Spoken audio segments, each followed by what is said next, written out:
mob mentality or whatever. The mob mentality. Clarity is here. Mob mentality. All right, play it.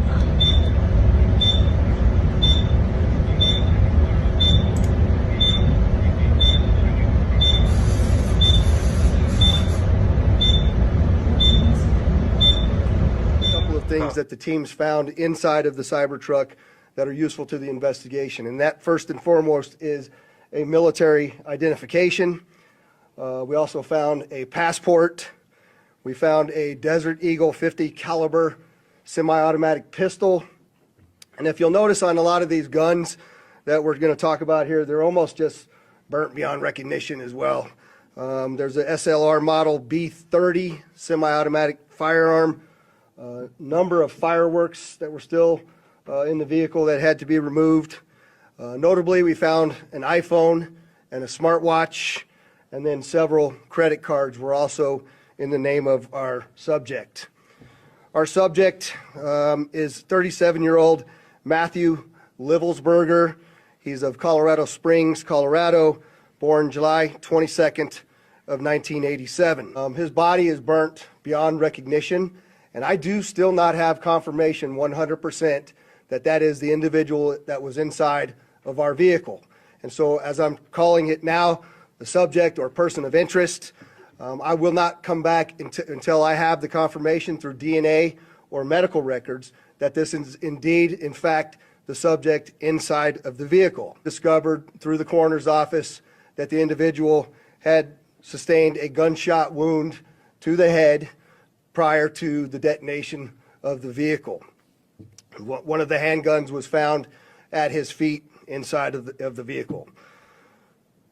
Obviously, in how we're trying to identify him, and I'm feeling comfortable to give you this information, is a tremendous amount of substantial evidence to include he rented the Turo vehicle. We tracked his movements from Colorado to Las Vegas, and in a number of the photographs that we were able to determine, he was the individual that was driving the vehicle. Now, I would like to acknowledge a couple of things because I know what's going on in the social media world, and there are a number of things in this case that are similar to the attack in New Orleans.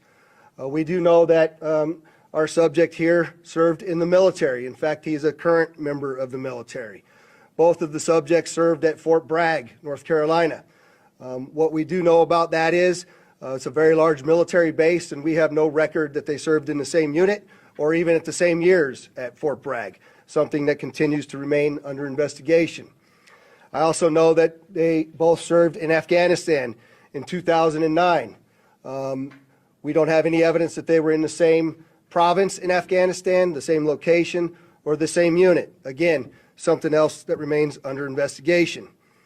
And we also know, of course, that they both used the rental company Turo to rent their vehicles.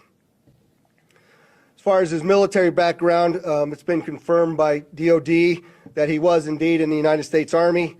He was also a Green Beret operations sergeant who spent most of his time at Fort Carson, Colorado, and in Germany. We believe the question is, was the gunshot self-inflicted? And we do believe it was, since he was the only person in the vehicle, and it occurred immediately prior to the vehicle blowing up.